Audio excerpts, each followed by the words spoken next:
Hallelujah. आज के मनन के लिए हम परमेश्वर के वचन को हम निकालने से पहले हम छोटी सी दुआ करते हैं। ये प्रार्थना करें, हमारे सिरों को झुकाए, आंखें बंद करें, प्रार्थना करें। Hallelujah hallelujah hallelujah. हमारा प्रेम दयालु परमेश्वर, हम आपके चरणों में प्रार्थना खुदावंद प्रभु, आपके वचनों को आज हम सीखने जा रहे हैं। प्रभु आप हमारी अगुवाई कर, हमारे साथ खुदावंद प्रभु जी। इस प्रोग्राम में जितने लोग शामिल हैं, जितने लोग इसमें देख रहे हैं, सुन रहे हैं, लोग हम आप याद में सब तो हम प्रार्थना करते हैं। आपके नाम की महिमा सबके जीवन में प्रकट होने के लिए प्रार्थना करते हैं। आपकी वचन का गहराई को समझने के लिए बुद्धि और ज्ञान से तो हमें भरपूर कर आपके नाम की महिमा हमारे जीवन में प्रकट होने पाए। हम सबों को हम आप याद में समर्पित करते हैं। शुरू से आखिर तक तो हम सबों को संभाल। प्रार्थना सुनने के धन्यवाद यीशु मसीह के नाम से मांग तुझने कबूल कर, आमीन। Praise the Lord, hallelujah. हम परमेश्वर के वचन में हम आते हैं। आज हम परमेश्वर की वचन से हम सीखेंगे कलीसिया की सदस्यों की सेवकाई। जो कलीसिया में जो लोग पाए जाते हैं उनका सेवकाई के बारे में हम कभी सोचते हैं कलीसिया में आना है और जाना है, केवल यही एक काम है करके कई लोग सोचते हैं। और केवल वही नहीं है, कलीसिया के सदस्यों की सेवकाई है। सेवकाई में कलीसिया के हर एक सदस्य शामिल होना चाहिए। हम इसी के बारे में हम परमेश्वर के वचन से हम सीखेंगे। हम कुछ ऐसे रीति रिवाज लोगों ने बनाया है। किसी को अगर वचन सुनने का पसंद है तो केवल उसी के लिए आएंगे, वचन का समय पर आ जाते हैं। और किसी को ऐसे रहते हैं गाना पसंद है तो गाने के समय पर आ जाते हैं। हम देखते हैं कई प्रकार की बातें वैसा है, लोगों को इच्छा के अनुसार उसी के अनुसार ही लोगों का आना जाना सब करते हैं। और हम परमेश्वर के वचन के अंदर आज हम सीखेंगे कलीसिया की सदस्यों की क्या क्या सेवकाई है, क्या क्या सेवा कलीसिया के सदस्यों के लिए है। क्या हम केवल आकर चुपचाप बैठना है और निकल जाना है, या आकर हमें भी कुछ बातों में शामिल होना है या नहीं होना है। तो नहीं है तो हम कभी हम सोचते उनको करने दो, हमें क्या करना है। ऐसा भी सोच विचार लोगों के अंदर पैदा हो जाता है। मतलब उनको करने दो, हमें क्या करना है, वही तो सब कुछ करने वाला है, तो इसलिए उनको करने दो, हमें क्या करना है। आज हम परमेश्वर की वजह से उसी कुछ बातों को हम सीखेंगे कलीसिया की सदस्यों की सेवकाई के बारे में। हमें भी परमेश्वर ने कुछ सेवकाई को सौंप दिया है, तो ये बातें हमें समझने का जरूरी है। हम परमेश्वर की वचन को हम निकाल देते हैं। आज मैं आपके सामने रखना चाहूँगा जो कलीसिया की सदस्यों की सेवकाई में 3 बातें हैं। पहली बात है प्रभु के प्रति सेवकाई, और दूसरा है एक दूसरे के प्रति सेवकाई, तीसरा है संसार के प्रति सेवकाई। एक बार और बोलना चाहूँगा, कलीसिया की सदस्यों की सेवकाई, पहला प्रभु के प्रति सेवकाई, और दूसरा एक दूसरे के प्रति सेवकाई, तीसरा है संसार के प्रति सेवकाई। हम ये पूरी बातें अब एक दिन में सीख नहीं पाएगा, लेकिन मैं कुछ बातों को प्रभु की प्रति सेवकाई है उसके बारे में आप लोगों के बीच में मैं रखना चाहूँगा। प्रभु के प्रति जो सेवकाई है वो आराधना है, और एक दूसरे के प्रति सेवकाई वो सेवा है, और तीसरा संसार के प्रति सेवकाई ये मेरा और आपका गवाही है। इसलिए आज हम केवल आराधना के बारे में हम सीखेंगे, प्रभु के प्रति सेवकाई, परमेश्वर के प्रति हमारा सेवकाई। हम परमेश्वर के वचन को हम निकालते हैं पतरस की पहली पत्री उसका 2 अध्याय उसके 9वीं आयत को हम पढ़ेंगे। पतरस की पहली पत्री 2 अध्याय उसकी 9वीं आयत पर तुम एक चुना हुआ वंश और राजपदधारी याजकों का समाज और पवित्र लोग और परमेश्वर की निज प्रजा हो, इसलिए कि जिसने तुम्हें अंधकार में से अपनी अद्भुत ज्योति में बुलाया है उसके गुण प्रकट करो। अब यहाँ पर हमें मिलते हैं, यहाँ पर जो लिखा है ये प्रभु के प्रति जो सेवकाई है ये आराधना होते हैं और हमें प्रत्येक सदस्य हम एक याजक है। यहाँ पर हमें परमेश्वर के वचन में हमें मिलते हैं प्रत्येक सदस्य। मैंने पहले बताया हम सोचते हैं उनको करने दो, ऐसा नहीं है। कलीसिया का प्रत्येक मतलब हर एक सदस्य एक याजक है।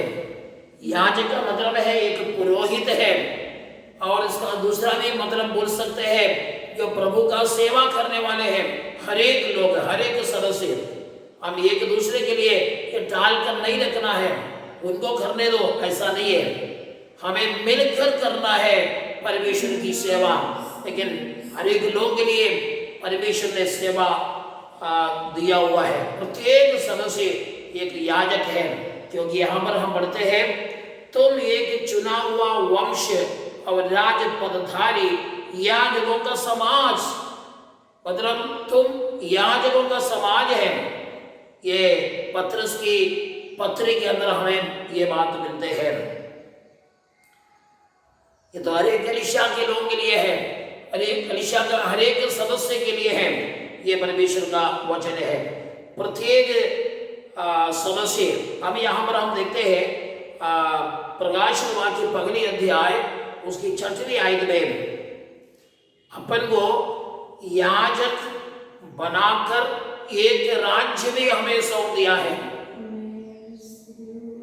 अपन को एक याजक बना दिया और एक राज्य भी दे दिया। अब पढ़ेंगे उस आयत को। और हमें एक राज्य और अपने पिता परमेश्वर के लिए याजक भी बना दिया। हमें एक राज्य दिया है और परमेश्वर के लिए एक याजक भी बना दिया। मतलब परमेश्वर ने हमें एक राज्य दे दिया और परमेश्वर ने हमें याजक बना दिया। मेरा कहने का मतलब है ये कलीसिया का हर एक सदस्य के लिए यह परमेश्वर का वचन है। मसीह ने हमें याजकों का राज्य बनाया। एक आयत को और अपन पढ़ेंगे प्रकाश वाक्य के अंदर 5वीं अध्याय उसकी 10वीं आयत। यहाँ पर अपन को मिलते हैं मसीह ने हमें याजकों का राज्य बनाया। और उन्हें हमारी परमेश्वर के लिए एक राज्य और याजक बनाया। परमेश्वर के लिए एक राज्य और एक याजक बनाया। परमेश्वर के लिए एक राज्य और एक याजक बनाया। हमारे सेवा है प्रभु के प्रति सेवकाई। ये प्रभु के प्रति हमारी सेवकाई है। आगे हम देखते हैं इसमें कुछ पॉइंट, 3 पॉइंट है मेरे पास। पहला पॉइंट है आराधना में सेवकाई। मतलब हमारा जो सेवकाई हर एक प्रत्येक सदस्य का सेवकाई है और प्रत्येक सदस्य एक याजक है और उनका सेवकाई है। 3 प्रकार की सेवकाई है। पहली बात है आराधना में सेवकाई, दूसरी बात है उपासक,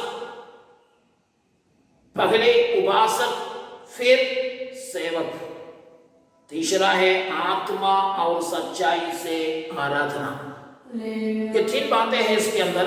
जो आराधना में सेवकाई, जो हर एक कलीसिया की हर एक सदस्यों की सेवकाई के अंदर 3 बात मैंने बताया। पहली बात प्रभु की प्रति सेवकाई, दूसरी बात एक दूसरे के प्रति सेवकाई, तीसरी बात है संसार के प्रति सेवकाई। इसमें हम आज सीख रहा है प्रभु के प्रति हमारी सेवकाई, ये आराधना है। और इसमें हम देखते हैं 3 पॉइंट में पहला पॉइंट आराधना में सेवकाई। आराधना में सेवकाई मतलब आराधना में हमारा सेवकाई है। किसी को आराधना में कई प्रकार के लोगों को मैंने देख चुका हूं। जैसे हम स्टेज में खड़े रहेंगे तो हम आराधक बन के स्टेज में खड़े रहेंगे। हम बहुत स्टाइल करना हम जानता है, हाथ पैरों को ऊंचा करना, नीचे करना, हम बीच में हम बोलते रहेंगे हालेलुया बोलिए। लेकिन ऐसा है जब हम एक दूसरा व्यक्ति स्टेज में खड़े होकर ये करना शुरू करते हैं तो हम सदस्य के बीच में हम खड़े रहेंगे, ना हमारे हाथ ऊंचा होते हैं, ना हमारे मुंह खुलता है, क्योंकि इसकी मतलब है वो परमेश्वर के लिए हम नहीं कर रहा है। तो हमें जो कुछ भी करना है परमेश्वर के लिए करना है। प्रेज़ द लॉर्ड, हालेलुया, परमेश्वर के लिए हमें करना है। तो यहाँ पर जो बता रहे हैं आराधना में जो सेवकाई आराधना करना एक कुएं के समान है जिसके भीतर से सेवकाई के कार्य उमड़ पड़ते हैं। देखो आराधना जो बोलते हैं ये यहाँ पर बता रहा है, ये आराधना करना एक कुएं के समान है। मतलब कुएं के समान बोलते हैं तो इसकी मतलब है जिसके भीतर से सेवकाई के कार्य उमड़ पड़ते हैं। सेवकाई के जो कार्य है जैसे कुएं के अंदर जो झील फूटते हैं वैसे हम परमेश्वर के प्रति हम खड़े रहते हैं। हमारी आराधना में परमेश्वर काम करते हैं। तो यहाँ पर लिखे हैं कुएं के समान है जिसके भीतर से सेवकाई के अलग अलग कार्य उमड़ पड़ते हैं। हालेलुया। इसकी मतलब है हम जब आराधना के लिए हम आ जाते हैं तो हमें याद रखना है इसके अंदर कई ऐसी बातें हैं परमेश्वर या बात परमेश्वर हमारे बीच में प्रकट करते हैं। हम इसके अंदर भी आराधना में सेवकाई आराधना करना एक कुएं के समान है जिसके भीतर से सेवकाई के कार्य उमड़ पड़ते हैं। इसके अंदर भी सेवकाई के कार्य उमड़ पड़ते यहाँ पर लिखा है। सेवकाई के जो कार्य है इसमें 4 कार्य है। सेवकाई में 4 कार्य है। सेवकाई के कार्य अपन बना रहा है वो 4 कार्य है। पहला कार्य है प्रार्थना, दूसरा कार्य है स्तुति व प्रशंसा, तीसरा कार्य है धन्यवाद और चौथा कार्य है आराधना। देखो हम आज जो सीख रहे हैं आराधना में सेवकाई, इसकी मतलब है आराधना के अंदर सेवकाई में क्या क्या चीजें हैं। इसके अंदर प्रार्थना भी है, स्तुति व प्रशंसा है, धन्यवाद है, आराधना है। हम कभी कभी हम प्रार्थना जब हो जाते हैं ऐसे लगने लगते हैं 9 बजे शुरू होते हैं प्रार्थना। हाँ कोई दिक्कत नहीं है, प्रार्थना पादरी साहब तो 15 मिनट प्रार्थना करेंगे, हम तब तक हम पहुंच जाते हैं।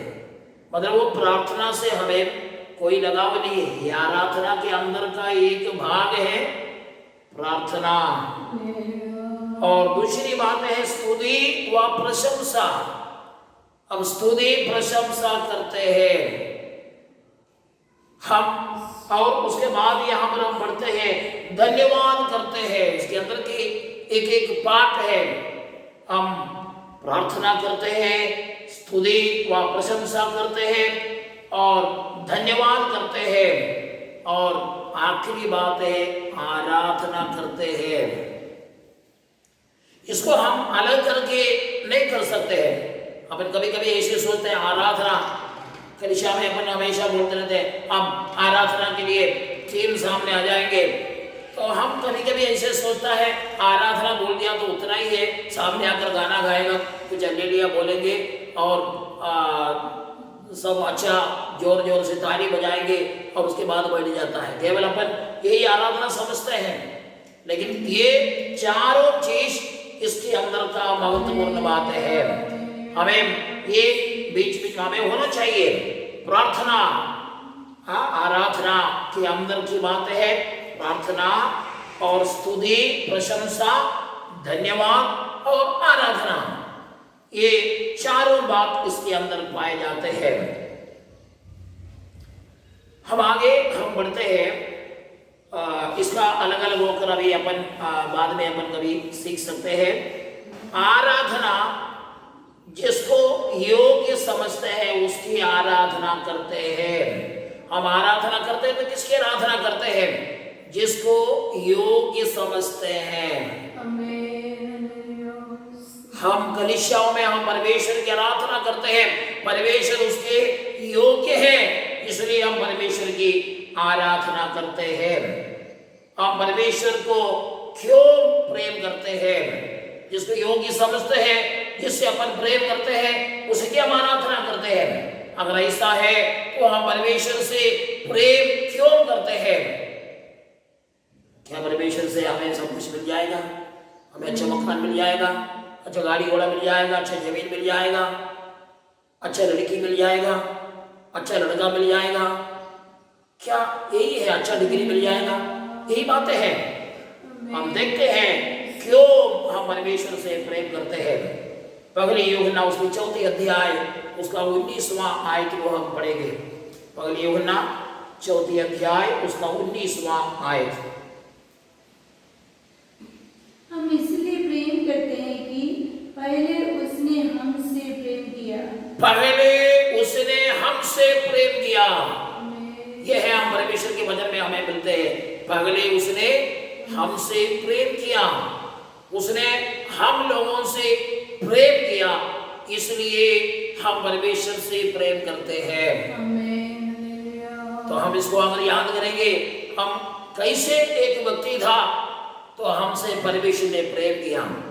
हम ऐसे गलत कामों में फंसा हुआ था, लेकिन परमेश्वर ने हमसे प्रेम किया। हम जब पापी थे, परमेश्वर ने हमसे प्यार किया, प्रेम किया। हम बिल्कुल लायक नहीं था, इस समय में परमेश्वर ने हमसे प्रेम किया, इसलिए हम परमेश्वर से हम प्रेम करते हैं। हम आगे हम देखेंगे, हम दूसरा पॉइंट में अपना जाते हैं। दूसरा पॉइंट प्रभु के प्रति सेवकाई में दूसरा पॉइंट है, पहले उपासक फिर सेवक। मतलब पहली पॉइंट आपने देखा है आराधना में सेवकाई, आराधना में हमारा सेवकाई। दूसरा सेवकाई है पहले उपासक फिर सेवक। इसकी मतलब है पहले हम आराधनक है, उसके बाद हम सेवा करते हैं। पहली आराधना फिर बाद में सेवा। देखो यहाँ पहले हमें उपासक बनने का जरूरत है, पर इसकी आगे अपन देखते हैं परमेश्वर उपासकों को ढूंढता है। देखो उपासना करने वाला, आराधना करने वाला, आराधना करने वालों को परमेश्वर ढूंढता है। यूहन्ना 4 अध्याय उसका 23वां आयत पढ़िए। यूहन्ना 4 अध्याय उसका 23वां आयत। John chapter 4 verse 23। परंतु वो समय आता है, अरे अभी है, जिसमें सच्चे भक्त। वो समय आता है परंतु अभी है। वो समय आता है परंतु अभी है, जिसमें सच्चे भक्त पिता का भजन आत्मा और सच्चाई से करेंगे, क्योंकि पिता अपने लिए ऐसे ही भजन करने वालों को ढूंढता है। पिता अपने लिए ऐसे ही आराधना करने वालों को, आराधकों को, उपासकों को परमेश्वर ढूंढता है। देखो परमेश्वर ढूंढते रहता है। हम देखें परमेश्वर हमें ढूंढा है। कहाँ हम परमेश्वर की आराधना करने वाले लोग हैं। ढूंढते तो पाते हैं, परमेश्वर ढूंढते हैं, दमुआ में मिल जाते हैं। एक व्यक्ति दमुआ में मिल जाता है, परमेश्वर ढूंढते हैं तो नवे गांव में परमेश्वर लोगों को ढूंढ कर इकट्ठे करते हैं। जिनारदेव के अंदर परमेश्वर ढूंढते हैं, चौकी मोहल्ले में परमेश्वर ढूंढते हैं, जमकुंडा में परमेश्वर ढूंढते हैं, चांदा बेटा में परमेश्वर ढूंढते हैं, बड़खरी में परमेश्वर ढूंढते हैं। किसको ढूंढते हैं? हाँ, सच्चा आराधकों को, सच्चाई से आत्मा से आराधना करने वाला सच्चा आराधकों को परमेश्वर ढूंढते हैं। परमेश्वर ढूंढ रहा है, मुझे और आपको परमेश्वर ने ढूंढा है। यहां पर हम पढ़ते हैं परमेश्वर उपासकों को ढूंढता है। उदाहरण के लिए हम पढ़ेंगे प्रेरितों के काम 13वें अध्याय उसका पहली और दूसरी आयत को पढ़िए। यहाँ पर एक कलीसिया को अपन देखते हैं, उदाहरण के लिए अंताकिया की कलीसिया पढ़िए, प्रेरितों के काम 13वें अध्याय पहली और दूसरी आयत। अंताकिया की कलीसियाओं में कितनी भविष्यवक्ता और उपदेशक थे, अर्थात बरनबास और शमूएल जो नीगर कहलाता है, और लूकियोस कुरेनी, और देश की चौथाई के राजा हेरोदेस का दूध भाई मनोहेम और शाऊल। जब वे उपवास सहित प्रभु की उपासना कर रहे थे तो पवित्र आत्मा ने कहा, मैंने निमित्त बरनबास और शाऊल को उस काम के लिए अलग करो जिसके लिए मैंने उन्हें बुलाया है। Praise the Lord. हम यहाँ पर अंताकिया कलीसिया को हम देखते हैं, कुछ नाम पगड़ी आयत में दिया हुआ है, कुछ नाम दिया है, उसमें राजाओं का कसिन ब्रदर भी, राजाओं का सहा भाई भी उसके अंदर है। किसके अंदर?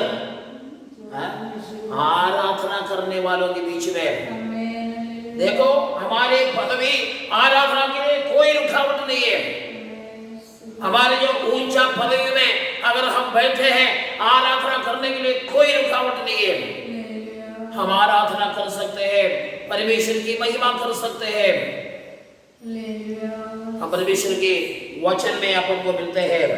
इसकी मतलब है एक उत्तम उदाहरण है अंताकिया का कलीसिया के लोग, जो परमेश्वर पहले उन लोग उपासक हैं, फिर वो लोग सेवक बन जाते हैं, क्योंकि परमेश्वर ढूंढते हैं, ऐसे लोगों को ढूंढ रहा है। और ढूंढते ढूंढते अंताकिया कलीसिया में कुछ लोग पाया गया। और यहाँ पर हम पढ़ते हैं, प्रभु के सेवा में प्रवेश होने के लिए एक चुनाव चाहिए। प्रभु की सेवकाई में प्रवेश होने से पहले एक चुनाव है। हम देखते हैं यहाँ पर लिखा है, वो चुनाव आराधना के अंदर है। देखो यहाँ पर उसकी दूसरी आयत पढ़िए, एक बार फिर से पढ़िए दूसरी आयत। जब वे उपवास सहित प्रभु की उपासना कर रहे थे, उपवास सहित लोग कैसे आराधना कर रहे थे, कैसे उपासना कर रहे थे? उपवास के साथ में आराधना कर रहे थे। और तो पवित्र आत्मा ने कहा, मेरे निमित्त बरनबास और शाऊल को मतलब पौलुस को उस काम के लिए अलग करो, जिसके लिए मैंने उन्हें बुलाया है। इसकी मतलब है परमेश्वर ने उनको इस काम के लिए बुलाया है, और वो बात उनके पवित्र आत्मा के द्वारा बात मिलने से पहले उन लोग आराधना कर रहे थे। इसकी मतलब है सच्चा आराधकों को, उपासकों को परमेश्वर ढूंढते हैं, परमेश्वर के वचन में हमें मिलते हैं। मतलब उन लोग आराधना कर रहे थे। कौन कौन था? पहली आयत में लिखा हुआ है, बहुत बड़े बड़े लोग हैं वहां पर आराधना कर रहे हैं। ये ऐसा नहीं है इनके पास में कुछ भी नहीं है, गरीब लोगों का काम, ऐसा नहीं है। ये सारे लोग इसमें पाए जाते हैं। अगर साल बराबर परमेश्वर को पूरा ध्यान से, पूरा मन से, पूरा शक्ति से परमेश्वर की आराधना करेगा, बहुत 7 साल के बाद वो ऐसे नहीं रहेंगे, जो पगले जैसे था वैसा नहीं रहेंगे। परमेश्वर उनको ऊपर उठाते हैं, परमेश्वर उनको आशीष देते हैं। इसकी मतलब है परमेश्वर ही चुनने वाला है। वो आराधना के अंदर पवित्र आत्मा बात करते हैं, मेरा सेवकाई के लिए जिनको मैंने बुलाया है उसके लिए उसको अलग कर दो। मतलब आराधना के अंदर पवित्र आत्मा का कार्य हो रहा है। ये मेरा कहने का मतलब पवित्र आत्मा में भरपूर होकर परमेश्वर की महिमा करना है। यही है पहले उपासक फिर सेवक, क्योंकि प्रभु की सेवाई में प्रवेश होने से पहले उनका जो चुनाव है वो आराधना के अंदर हो रहा है। और आगे तीसरी बात को अपन देखेंगे। तीसरी बात, आत्मा और सच्चाई से आराधना। इसको हमने पहली बातों में अपने देखा था, लेकिन एक बार और इसके बारे में अपन देखेंगे, आत्मा और सच्चाई से आराधना। क्योंकि लंबा 700 साल तक यहूदी लोग, शामरी लोग आराधना के स्थान पर वाद विवाद करते रहा। कम बात है क्या? 700 साल मतलब 7 शताब्दी,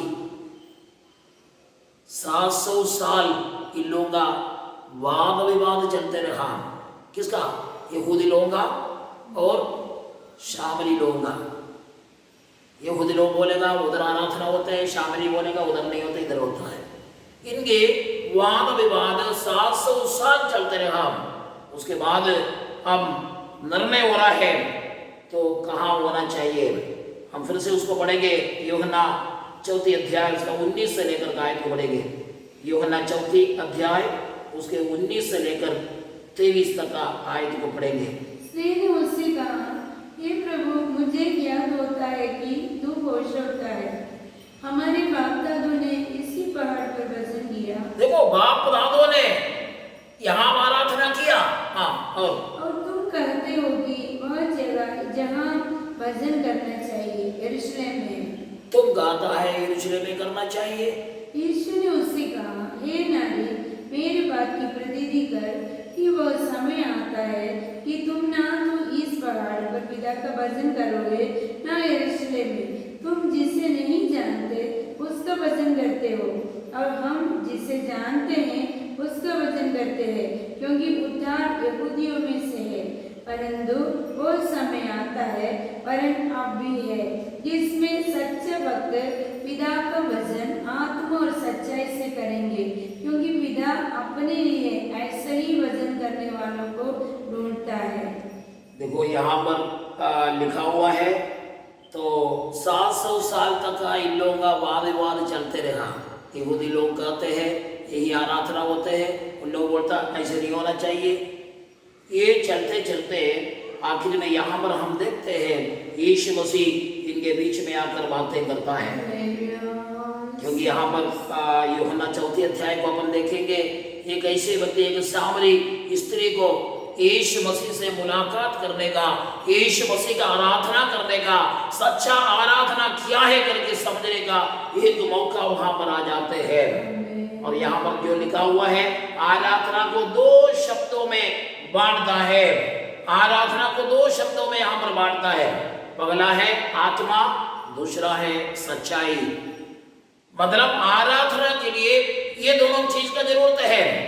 पहले आत्मा होना चाहिए, दूसरा सच्चाई होना चाहिए। ये हम देखेंगे, आत्मा परमेश्वर का भाग है।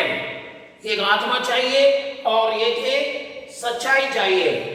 मतलब आत्मा परमेश्वर का भाग है, सच्चाई मनुष्य का भाग है। मतलब परमेश्वर और मनुष्य दोनों एक साथ मिल जाते हैं, तभी आराधना होते हैं। अगर हमें आत्मा नहीं है तो हम आराधना नहीं कर सकते हैं। अगर हमें जीवन में सच्चाई नहीं है, आराधना नहीं हो सकते हैं। हमारे जीवन में सच्चाई ना रहते हुए हम आराधना के लिए खड़े हो जाएंगे तो वहां पर परमेश्वर की आत्मा काम नहीं करेगा, क्योंकि परमेश्वर हमसे विमुख हो जाता है।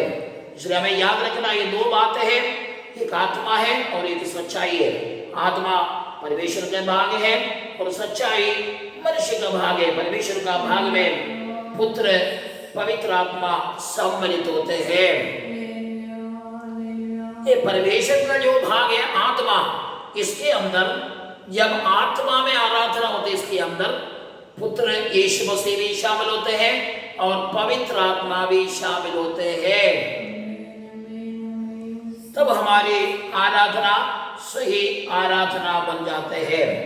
आत्मा से भरपूर आराधना होना है, क्योंकि हम परमेश्वर के वचन में हम पढ़ते हैं, आत्मा से भरपूर होकर हमें आराधना करना, आत्मा और सच्चाई में आराधना करना है। और परमेश्वर ऐसे लोगों को ढूंढते हैं, कहाँ लोग पाए जाते हैं।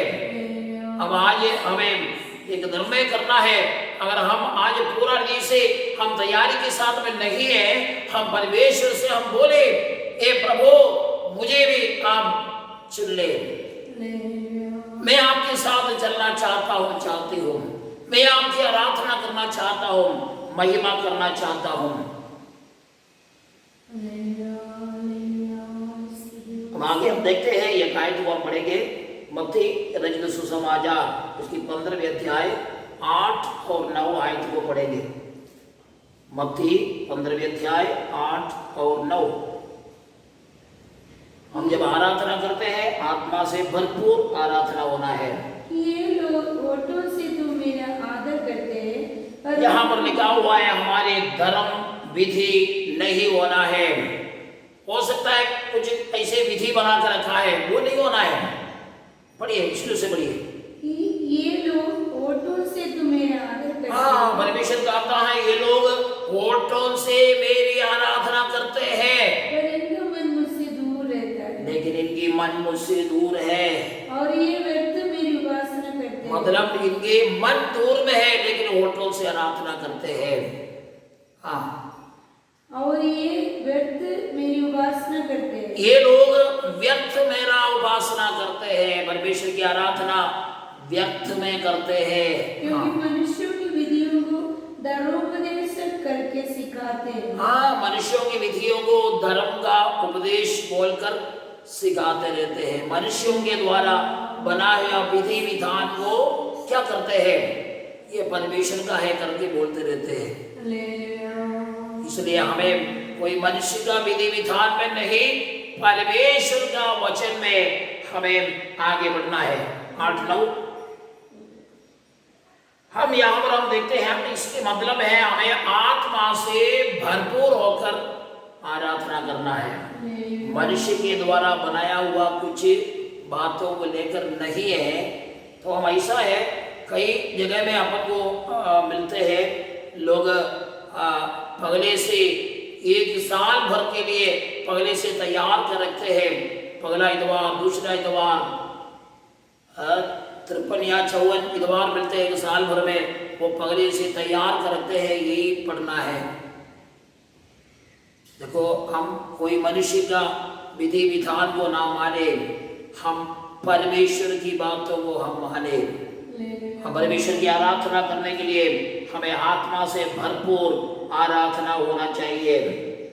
और हम देखते हैं आराधना में मनुष्य का भाग क्या है। मनुष्य का भाग आराधना के अंदर मैंने पहले बताया, मनुष्य के भाग है क्या है? सच्चाई। मनुष्य के भाग के बारे में पहले मैंने बताया, परमेश्वर की भाग है आत्मा और मनुष्य के भाग है सच्चाई। क्योंकि सच्चाई से परमेश्वर की आराधना करना है। हम निकालते हैं भजन संहिता को, हम निकाले भजन संहिता उसकी 15वें अध्याय को निकाले। भजन संहिता 15वें अध्याय उसका शुरू से लेकर हम पढ़ेंगे। हे परमेश्वर, तेरे तंबू में कौन टिकेगा? तेरे पवित्र पर्वत पर कौन बसने पाएगा? वह जो खराई से चलता और धर्म के काम करता है। देखो, यहाँ पर कई बातें यहाँ पर लिखा हुआ है।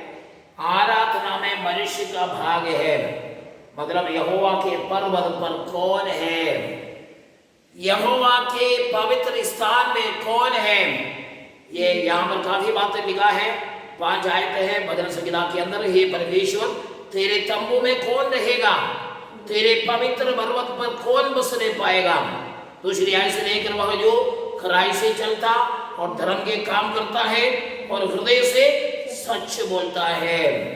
तो यही बातें हम एक सच्चा आराधना करने वालों के लिए, मतलब मनुष्य के तरफ से मनुष्य का क्या भाग है परमेश्वर की आराधना करने में, हमारा क्या जवाबदारी है, ये सारी बातें यहाँ पर लिखा है।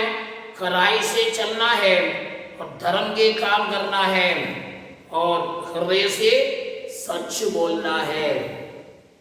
हृदय से सच बोलना है। अगर हम हृदय से सच नहीं बोलते हैं तो हमारी आराधना सही नहीं है। हम सही रीति से आराधना नहीं कर रहे। तीसरी आयत में जो अपनी जीव से निंदा नहीं करता, अपने जीव को निंदा करने के लिए मौका नहीं देता है और ना अपने मित्र की बुराई करता, हम हमारे मित्र का भी बुराई नहीं करता, और ना अपने पड़ोसी की निंदा सुनता है। देखो, करने वाली बात अलग है, और यहाँ पर लिखा है अपने पड़ोसी की निंदा सुनना भी नहीं चाहिए। यह है ये मनुष्य की तरफ से परमेश्वर का यही वचन है। हमें आराधना करने के लिए ये बातें हमारे जीवन में होना है। पड़ोसी की निंदा को सुनना भी नहीं चाहिए। वह जिसकी दृष्टि में निकम्मा मनुष्य तुच्छ है, और जो यहोवा के डरवे होगा आदर करता है। यहोवा का डरवे होगा, यहोवा का भक्त लोगा आदर करना चाहिए। जो शब्द खाकर बदलता नहीं, चाहे हानि उठानी पड़े। हमारे जीवन में ऐसे भी होना है, हमको बदलना नहीं चाहिए। शब्द करने के बाद, निर्णय करने के बाद, हमने बपतिस्मा लेते समय पानी के अंदर हमने निर्णय कर लिया है, मैं जीवन भर विश्वास योग्य जीवन जीऊंगा, तो उसको हमें हमेशा याद रखना है। शब्द खाकर बदलता नहीं, चाहे हानि उठानी पड़े। हो सकता है उसके पीछे हमारा नौकरी चले जाए, उसके पीछे हमारा बिजनेस बंद हो जाए, उसके पीछे हमारा पढ़ाई बंद हो जाए, उसके पीछे हमारा सफर बंद हो जाए, लेकिन हम परमेश्वर की वचन को छोड़कर हम कुछ नहीं करना है। हमने जो निर्णय कर लिया है और उसी निर्णय में हमें बराबर हमें रहना है, चाहे हानि उठाना पड़े। परमेश्वर आपको कोई हानि नहीं देगा। मनुष्य की तरफ से आपके ऊपर हानि आ सकते हैं, क्योंकि आप तो सच्चाई में परमेश्वर की महिमा करते हैं। आपका परिवार आपको छोड़ सकते हैं, आपका परिवार आपसे अलग हो सकते हैं। मेरे परिवार का कुछ परिजन लोगों ने जब हम पूरा रीति से मसीह को ग्रहण किया, उस समय बताए वो कुछ बात याद आते हैं। तुम्हारा घर में किसी का शादी हो जाए, कोई मृत्यु हो जाए, हम तुम्हारा घर में पैर नहीं रखेंगे। देखो, हमारे परिजन लोग, हमारे रिश्तेदार लोग हमारे घर में आना हमको अच्छा लगते हैं, लेकिन परमेश्वर के चरणों पर लिया हुआ निर्णय को बदलते नहीं है। परमेश्वर के चरणों पर हमने जो निर्णय कर लिया है, तो हम तो यहाँ पर बहुत दूर देश में, हमारे माँ बाप से, हमारे भाई बहनों से हम दूर देश में हैं। कभी कभी हम सोचते हैं तो हम हमारे कोई रिश्तेदार रहते हैं, हमारे घर में कोई आते हैं, ये कभी कभी सोचते हैं। लेकिन उससे भी बढ़कर, क्योंकि परमेश्वर का वचन कहता है, मेरे वचन के कारण जिसने अपना परिवार को छोड़ दिया, भाई को छोड़ दिया, बहन को छोड़ दिया, माँ बाप को छोड़ दिया, उसको कई गुना बढ़कर मैं दे दूंगा। इसकी मतलब है कि विश्वास में आते हैं वो सब भाई बहन लोग हैं। जो यीशु मसीह को ग्रहण कर आते हैं वो भाई बहन लोग हैं। परमेश्वर ऐसे लोगों को तैयार करते हैं, शब्द खाकर बदलता नहीं, चाहे हानि उठानी पड़े। जो अपना रुपया ब्याज पर नहीं देता, देखो, अपना रुपया को ब्याज पर नहीं देता। किसी की जरूरत हो गया तो अपन उसे ठीक है, आप 1 साल तक इतना हमको चाहिए, ये बोलकर हमें नहीं करना है। जो अपना रुपया ब्याज पर नहीं देता और निर्दोष की हानि करने के लिए घूस नहीं लेता है, निर्दोष की हानि करने के लिए घूस नहीं लेना है। कोई निर्दोष है, कोई गलत काम में नहीं है, लेकिन उसको हानि करने के लिए हमको घूस भी नहीं लेना है। और आखिर में मतलब यहाँ पर लिखा है, जो कोई ऐसी चाल चलता है वह कभी ना डगमगाएगा। मतलब ऐसी चाल चलने के लिए परमेश्वर हमारे बारे में चाहते हैं। आराधना में मनुष्य का भाग्य है, ये हम सोचना है हमारे जीवन में ये बातें है या नहीं है। और एक आयत को अपन पढ़ेंगे, भजन संहिता 24वां अध्याय, 24वां अध्याय उसका 3 से 5 तक आयत। यहोवा के पर्वत पर कौन चढ़ सकता है, उसके पवित्र स्थान में कौन खड़ा हो सकता है? इधर भी क्वेश्चन है, यहोवा के पर्वत पर कौन चढ़ सकता है? आराधना में मनुष्य का भाग है, यहोवा के पर्वत में कौन? यहोवा के चरणों पर कौन? कलीसिया में कौन? समाज में कौन? घरों में कौन? देखो, हर समय में परमेश्वर किसी ना किसी को तैयार किया है। सारी दुनिया पाप में डूबते जा रहे हैं, ऐसे समय में परमेश्वर ने नूह को तैयार कर लिया है। चारों तरफ पाप ही पाप नजर आते हैं, इसी समय में एक यूसुफ को परमेश्वर पाप करने से बचा लिया है। सारी दुनिया परेशानी के अंदर से गुजर रहा है और सारी दुनिया में मुसीबतें हैं। हम देखते हैं अय्यूब का पुस्तक में हम आते हैं तो हमें समझ में आते हैं,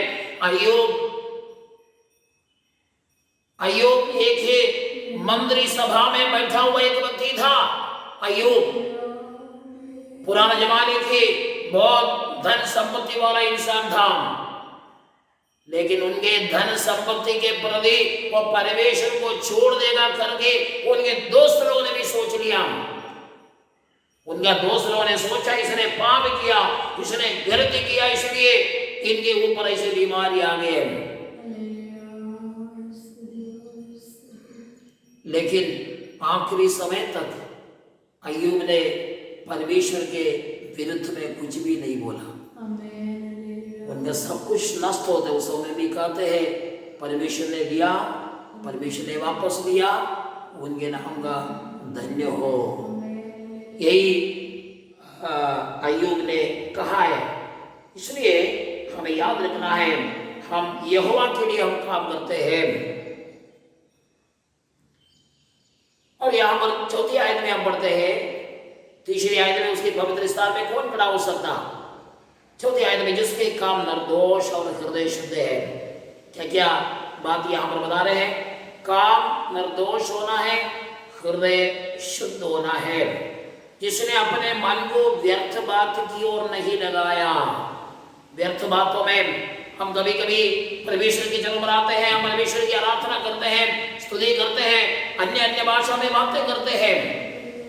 कभी हम ऐसी अन्य भाषा में बातें करेंगे क्योंकि जो आंवला के जो इतना आंवला भरा हुआ एक बोरी है, उसको अपन सील के रखा हुआ है, क्योंकि रस्सी से बांधने के लिए भी उसमें जगह नहीं है, पूरा भरा हुआ है। अगर वो रस्सी को खोलने के बाद वो बोरी को अपन अगर नीचे गिरा देते हैं, उसके अंदर से कैसे आंवला निकल कर एक के पीछे एक निकल जाते हैं। कभी हम अन्य भाषा ऐसे बोल लेते हैं, कोई कमी नहीं है, लेकिन परमेश्वर का वचन कहता है जिसके काम निर्दोष और हृदय शुद्ध है, जिसने अपने मन को व्यर्थ बात की ओर नहीं लगाया। हमारे मन को व्यर्थ बात की ओर नहीं लगाना है, क्योंकि परमेश्वर के वचन कहते हैं और ना कपट से शब्द खाई है। दूसरों के सामने कपट से शब्द खाते हैं। मुझे केरल का एक बात याद आते हैं। एक बहन को कुछ चोरी करने के पीछे उसका केस लग गया, उसको थाने में लेके गया। तो थानेदार ने उनसे क्वेश्चन कर रहा है, बड़े डंडा उठा के उसको दिखाया, सच बोल। तो जो बोलता है वो मलयालम में इस प्रकार वो बहन कहते हैं, ഞാൻ സത്യമാണ് പറയുന്നത്, ഈ തഴവായി വന്നതിന് ശേഷം ഞാൻ ഇതുവരെയും കള്ളം പറഞ്ഞിട്ടില്ല। इसके मतलब है वो जो जगह है जहाँ पर वो जो थाना जहाँ पर है वो जगह का नाम तड़वा है। अगर उसको उसने वो बहन ने जो बताया है वो दो मतलब उसमें वो निकाल देते हैं। अगर ये तड़वा बोल दिया तो एक तड़ा है, दूसरा वाह है। तड़ा बोल दिया तो जिससे चटाई बनते हैं वो घास को तड़ा बोलते हैं, और वहां बोल दिया तो मुंह है। उसने क्या कर दिया, खाने में आने से पहले उसने एक जो घास का एक टुकड़ा लेकर उसने मुंह के अंदर दबा दिए और वो आकर थाने में खड़ी है। डंडा दिखा के थानेदार पूछते हैं सच बोलना है, वो बोलते हैं मैं सच कहूंगा, सच के अलावा मैं झूठ नहीं बोलूंगी। जब से मैंने ये तड़वा में आया, मतलब जब से ये तड़ा, ये घास की टुकड़ा मेरे मुंह में आया, मैंने झूठ नहीं बोला है। इसकी मतलब है वो थानेदार के सामने आके उसको मुंह में दबा दिए और बोलते हैं तो जब तक ये आया तब तक मैंने झूठ नहीं बोला है। इसकी मतलब है जब से वो उसके मुंह में है तब से वो झूठ नहीं बोल रहा। उससे पहले क्या कर रहा था? ये तो एक कहानी जैसे हमें याद आते हैं, लेकिन ये केरल के अंदर ये घटना हो चुका है। क्योंकि ऐसे एक समय था लोगों को उल्लू बनाने के लिए, क्योंकि सच बोलना बोल देता सच बोल रहा है, सही तो है। क्योंकि अभी 15 मिनट पहले तो इसको मुंह में दबा दिया है, उससे पहले तो मेरे मुंह में कुछ था ही नहीं। हम ऐसे नहीं बनना है। परमेश्वर का वचन कहता है कपड़ से शब्द नहीं खाना, वो यहोवा की ओर से आशीष पाएगा। देखो ये बातें जब अपन पालन करेंगे वो यहोवा की ओर से आशीष पाएगा। ये तो उसको आशीष मिलेगा, पृथ्वी दुनियादारी दुनिया की तरफ से आशीष मिल जाएगा, लेकिन परमेश्वर की ओर से नहीं। और अपने उद्धार करने वाले परमेश्वर की ओर से धार्मिक ठहरेगा। Praise the Lord. परमेश्वर के वचन में हमें मिलते हैं तो हमें ऐसा एक व्यक्ति बनकर परमेश्वर के महिमा करना चाहिए। हमने आज कुछ बातों को हमने देखा है। प्रभु के प्रति जो सेवकाई है ये आराधना है। आराधना के अंदर 4 कार्य है, प्रार्थना है, स्तुति, प्रशंसा है, धन्यवाद है, आराधना है। ये सारी बातें हम परमेश्वर से हम क्यों प्रेम करते हैं? हमारा उनसे प्रेम करने से पहले हम बिल्कुल लायक नहीं था, हम झूठा था, हम खूनी था, हम व्यभिचार करने वाले थे, लेकिन परमेश्वर ने हमें क्या कर दिया?